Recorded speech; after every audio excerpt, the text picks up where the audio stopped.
What's going on, everybody? Welcome back to another episode here. So, real quick, I just wanted to go over some things that were actually pointed out to me about previous videos.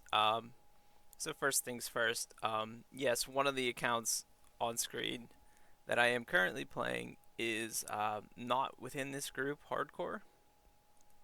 It's actually just a group iron that me and a couple of friends made a long time ago. We made them back when group iron released, and the group kind of fell out. But lately, everyone was just like, "Hey, we should jump on them." So me and a couple buddies are playing that. Currently, it's just like two or three of us. We're hoping to have a couple others join in, like add their group irons from different groups that they started with. So we would be forming like an unofficial group, which is that like green group iron helmet symbol. But we don't really care about the ranks and stuff. Like we're just playing for fun. We're just trying to have fun with the boys and collect items, share stuff, share cool items that we loot from PVM and in general. Just the whole like process of like skilling for like group members to like, oh, here, like I got a bunch of this resource, you can have this. Like everyone always finds satisfaction in helping others. So um, yeah, it's gonna be a lot of fun. So one of the primary reasons, um, besides obviously just enjoyment, is that this will be excellent practice. Because currently I'm in the stage of wanting to enter, God Wars. I want to enter raids. I want to do a lot of corrupted Gauntlet. I want to do Phantom Muspa. I want to do 50 Vorkath for the backpack. Like there's so much I want to do, and then Fortis Coliseum's gonna come out soon, which by the way, we'll talk about that in the future when it gets a little bit closer to release.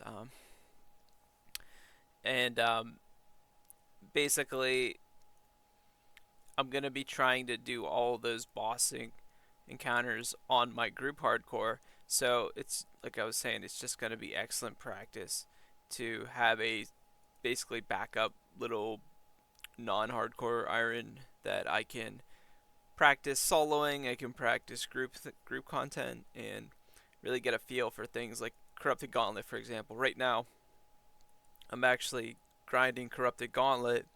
I did like 30 KC the other day, just like after work, which is pretty crazy because that takes like 4 or 5 hours easily. So, um, but yeah, I'm currently hunting for the Bofa on that non-hardcore group iron, and whatever happens. If I get a Bofa, if I don't, but basically I'm just practicing hundreds and hundreds of corrupted gauntlet because when I do enter it on the hardcore, I'll be well practiced and ready to roll because you know I'm doing some gauntlet there and I haven't died yet. I did about 30 KC. I haven't died, and I've been trying basically the way I would do it on my hardcore is that I'm doing well at least tier 2 armor prep.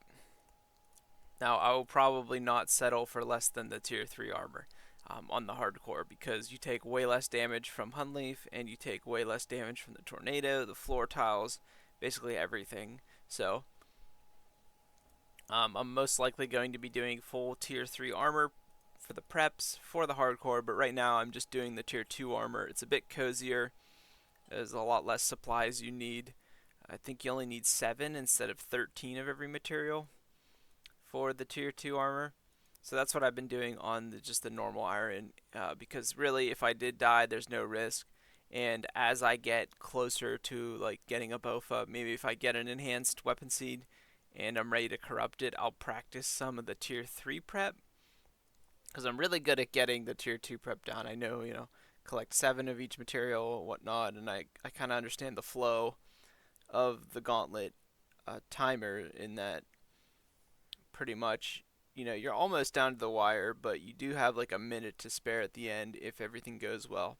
So it's going to be tricky getting 13 of each material in the gauntlet doing tier 3. I don't think I've ever actually done a tier 3 prep. I think I've tried and I ran out of time, so I really need to work on, my routine there, my efficiency through that. Um, but I should be able to do that with the hardcore. because it's going to make it a lot safer, like I'm saying, and I think that's going to be necessary. I think I'm not going to settle for anything less than the tier 3 just because it'll make the Hunley fight a little bit safer. And right now, like, I'm coming close to dying. Like I've had some sketchy moments where you make some missed movements, and whether it's a misclick or just I get kind of cornered with the tornadoes and the floor tiles at the end, and I kind of panic and just kind of like run under Hunleaf, or I run and get hit by all the tornadoes. Like I didn't actually ever die, but I've come pretty close, and man, that would be really sketchy if I was doing that on the hardcore. So it's gonna be nice to practice that and really hash out all those little blunders that I would potentially make when I do transition to the hardcore for CG. So yeah, it's gonna be a lot of fun though. I think the Bofa is probably just the single most powerful weapon you can go for. Like after you complete Song of the Elves, it's just by far the strongest weapon you can get because you use it in so many places, so many like boss encounters and things like that. You can just kill with the Bofa because of the supreme accuracy, rather than even other styles like melee or mage. So in raiding, it's just going to be massive to have that like 10 tile range. It's like the longest range in the game for weaponry, which is 10 tiles. Twisted bow, crystal bow, bofa, all these things, and then like stuff like trident on long range. There's the ACB or the Zerite crossbow on long range. Also has that like 10 tile distance or so. So yeah, like fighting stuff like Zebok and the Warden, just not having to worry about the distance that I am to him, for like the little waves that come across in Zebok. There's stuff like that that you don't really even consider that ends up being a factor. So yeah, the range and the DPS, it's just the best Iron Man item you can go for because it's just so powerful. And when you corrupt it, it becomes the actual dream. Normally, Iron Man, yeah, Blowpipe's really strong, but upkeeping Amethyst darts and scales at the rate at which it fires, like it fires a dart every 2 ticks, so that's a scale plus potentially losing that dart. You're gonna be running out of supplies quite often, um, and I've personally witnessed this. I've experienced this before. I've played other irons before, so I do know the scale usage of the blowpipe, the dart usage, arrow usage for even bows, like bolt usage for even if you're like using an ACB with dragon bolts with diamond tips or something or ruby tips. Those aren't free, dragon bolts are definitely difficult to obtain on an Iron Man because you only get them through PVM drops, so you can only use what you reel in through PVM. Whereas like, adamant bolts with the ruby tip, yeah, they're fine because they proc the hundreds with the rubies, but they're not a very strong bolt type. Adamant base bolts, all your non-procs are basically going to hit very, very, very low compared to like dragon bolts or something like Bofa or Twisted Bow or Blowpipe DPS on a low defense monster. So um, yeah, Bofa's just the dream because once you corrupt it, it's literally free. It's infinite charges. There's no more charging it. You just have to charge the armor, which when you don't take damage, it actually doesn't even consume armor. So there are instances where using the Bofa with the armor, you literally you have an infinite setup because it never consumes charges in certain scenarios where you don't take damage. And that obviously happens. Like, say Hydra, you're doing it at Hydra. It has really nice prayer bonus, so it's actually best in slot armor there over like Armadil. A lot of people will take crystal armor at Hydra, even if you're twisted bowing, because it has like a high prayer bonus per piece, as opposed to Armadil, which would only have one prayer bonus. So because you're just praying like protect overhead, protect from mage or range for Hydra, and then rigor the entire time, or I guess Eagle Eye if you still haven't gotten the prayer. You're consuming a lot of prayer over time, so uh, having that extra prey bonus is pretty massive for the long Hydra tasks. I mean, you get like 150 plus Hydra, and you're just praying those offensive and the overhead prayer the entire time. So it does just come down to chugging like 10 prayer pots in a trip. Yeah, so having prayer bonus and then the slight downgrade in accuracy that you would receive from like downgrading from Armadillo to Crystal Armor, it's so negligible. Like ranged accuracy is something that I think I've gone over before in previous videos, and I will continue to bring up until like the global, community of the game fully understands. But like accuracies in this game are very overrated. They don't actually do a whole lot unless the monster has a high defense. Um, so when you're talking about just like low defense monsters like Hydra just doesn't have significant enough defense. So even if you stack a ton of accuracy, you're just you're slimming that margin between already basically hitting nearly every time to, slightly even more likely to hit, which, if you're already hitting often, then it's you can't really hit any more often. You're already basically at like 98% accuracy. And like you can plug this stuff in the DPS calcs. Accuracy has diminishing return, whereas strength bonus or strength in any form, like magic strength or range strength, has no limits. Basically, the higher you can hit, the more DPS you do, but that more accurate you hit eventually falls off. You can't be more than 100% accurate. And then your DPS is just about your max hit, right? It's just about how hard you hit with those guaranteed hits if your accuracy is capped. So, yeah, we'll probably bring this up again in the future, but for now, we're just going to rest on that. But yeah, the armor for the Bofa is the one thing that you will need to charge over and over. I believe I've used a Bofa before at like Zora and Chambers of Zarek, places where you get constantly chipped down through your overhead, meaning you can't just like pray mage on like Hydra and whenever he's maging you, you always get hit a 0, so it never uses a charge. But whenever any damage does hit you in the crystal armor, it does burn a charge of the crystal armor, and you're wearing 3 pieces, so you typically have to constantly upkeep on those charges for the 3 armor pieces when doing content like Zulrah or Chambers of Zarek, where there's just tons of chip damage. The little snakes at Zulrah plus the boss himself constantly just chip you away, and then all the stuff at Chambers of Zarek, where even if you pray overhead at like the Mystics room, you're praying mage, but they can still hit like 9s. The tightrope, you're praying mage in range, but they can still hit you through that. So it's not exactly a full negation there. Therefore, you do consume charges. So yeah, the Bofa grind. I do want to go for this Bofa on my hardcore group. I will obviously go for it on the raiding account, and I will just corrupt it. I will use it for raids. Currently, my best range weapon is the or like a rune crossbow with bolts. Now, I'm okay with just using rune crossbow and a ton of bolts because I made a ton of the bolts. I made like 10,000 or something ruby bolt E's and like 5,000 diamond bolt E's. So I'm fine with just using a lot of them. But I've actually been seeing, so if you get just crystal armor, say I go for a ton of CG and I go a little bit dry, like 300-400 KC, still don't have it enhanced, I'll probably have 5 to 6 armor seeds by then.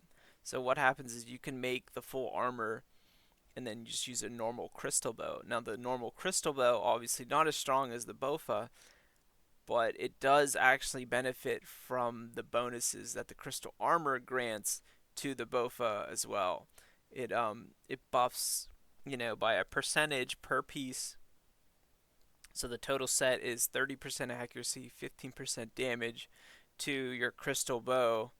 That works for the Bofa or the crystal bow. So actually, there's a lot of people that will just use a crystal bow before you get the enhanced seed for a Bofa, because it's actually becomes a lot more consistent. It's hits harder and it's very, very accurate. And it compares to like a rune crossbow with ruby bolts E, but instead of proccing those hundreds and damaging yourself for like a 9 or 10% of your current health, you don't take damage yourself, obviously. So it definitely can be one of those like little shortcut gear upgrades before you actually finish the Bofa. So we'll see if I end up actually using this, if I can get like a couple crystal armor seeds. But yeah, the goal right now is to, again, I'm still just finishing up Slayer. 176k off 99. My melees have been maxed on this guy. I did just get like a Necro task. It hasn't been that long since my last video recording, so I haven't gone like a ton of XP. Plus, the whole week of work, so um, but I'm one more Necro task. I'm easy 98. I'll easily be 98 mage, and from there it's just gonna be continuing to get those burst tasks because then it'll just be the last level. It's like I'm like 1.5 mil XP off. I do gain some passive magic from spell casting of just like utility spells like the Ash and Bone conversion spells on Arceus, teleporting, Ensouled Head, reanimation.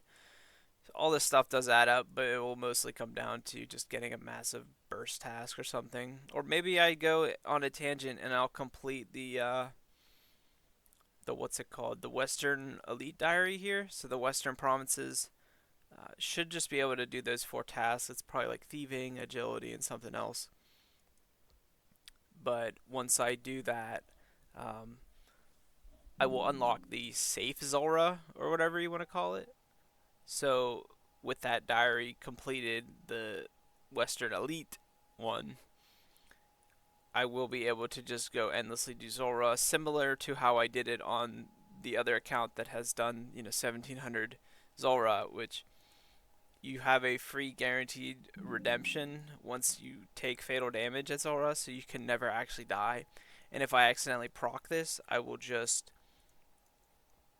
simply teleport out. I won't risk it and wait for the next day's reset of that diary proc. So should be 100% safe Zora, and I can finish the CAs. I'll do like 150 KC, I think, is like for the maximum CA.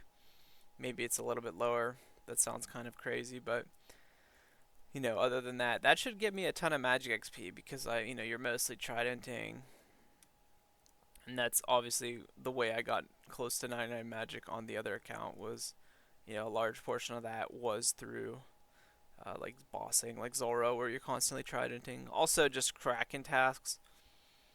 I have almost 5,000 boss KC at Kraken, and it's basically all on the one guy that's already maxed combats. So I started blocking Kraken because you don't really get too many useful items anymore from him. I mean, the Sandfuse are nice, and then like some of the seeds and supplies, but other than that, it's just you're also sinking like Zulrah scales, death runes, chaos, on trident charges just to do that boss. So it's not exactly just free profit, but they're also just long and boring tasks. And typically, I would think that my magic XP will be gotten through bursting tasks.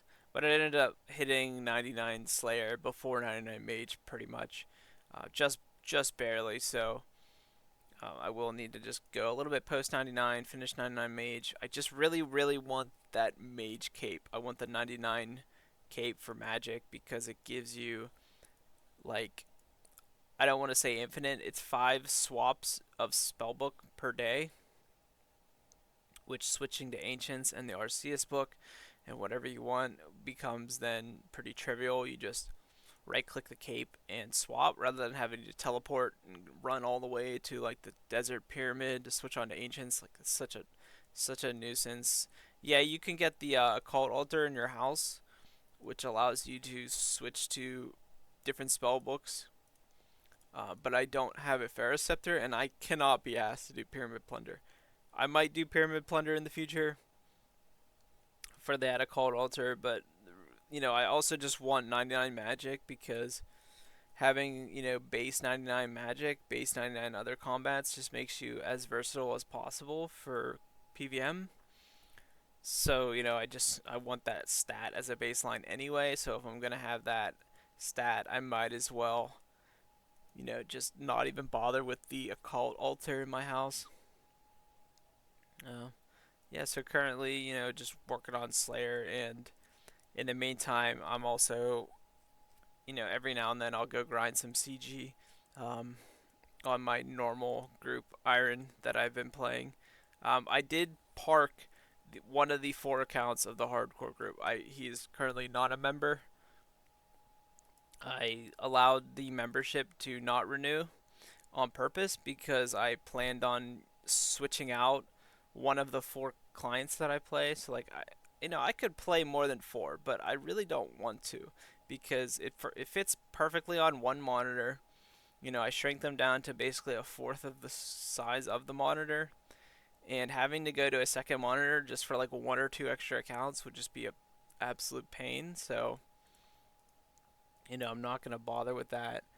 I'm okay with that account just kind of chilling as non-members. I'm already playing 3 out of the 4, so he's already done what he needs to do, and whatever I need to member him back up to do like Team God Wars, I will.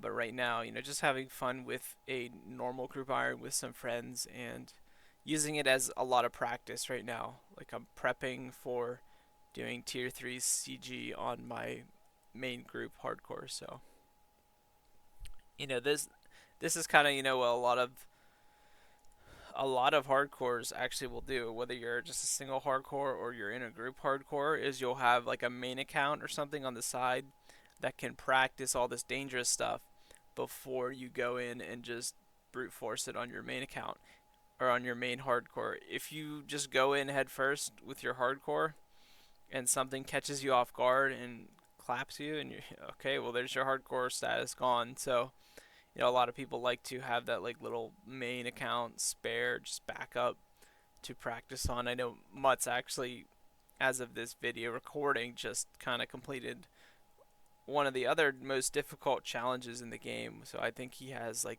the Zuck helmet, which is all combat achievements on a hardcore, which in itself is insane. But he also completed the Blorva, which is the Blood Torva skin coloring, which comes from the Desert Treasure 2 bosses, the Awakening versions. So the Awakened versions require those orbs. It's like the Awakener's orb, and so you need to farm the boss normally, which is fine because they're actually fairly doable on a hardcore.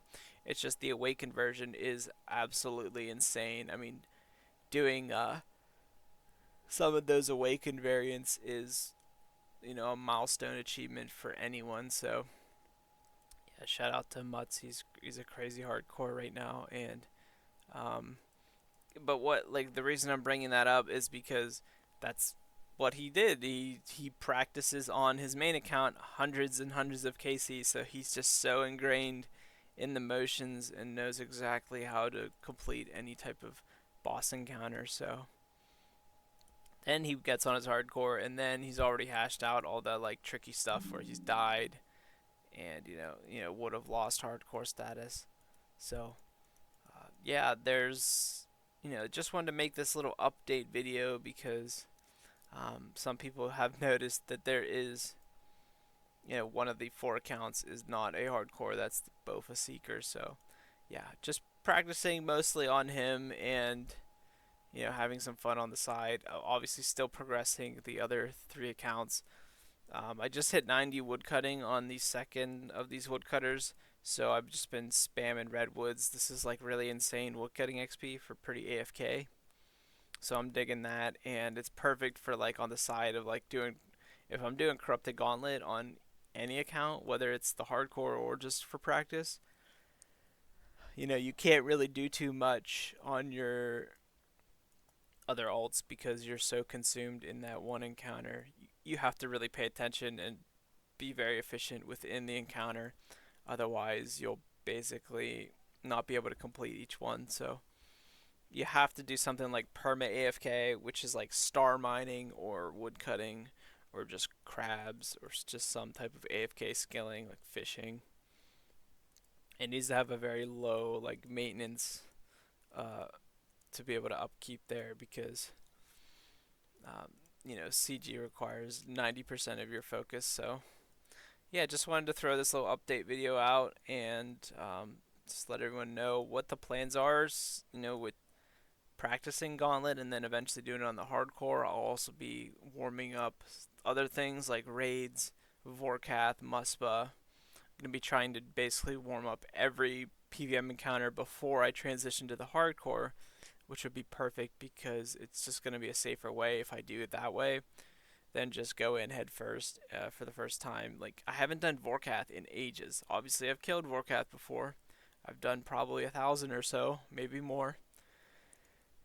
But like, it's just one of those things, you're just not used to the actual muscle memory of the movements, and if you go in on the hardcore and get bopped one time, it's over. So getting that practice, revitalizing that muscle memory, definitely going to be valuable. So yeah, thank you everybody for tuning in. Make sure to subscribe to the YouTube and leave a comment if you have any questions or just want to say something cool. Thank you, and I will catch everybody next time. Peace.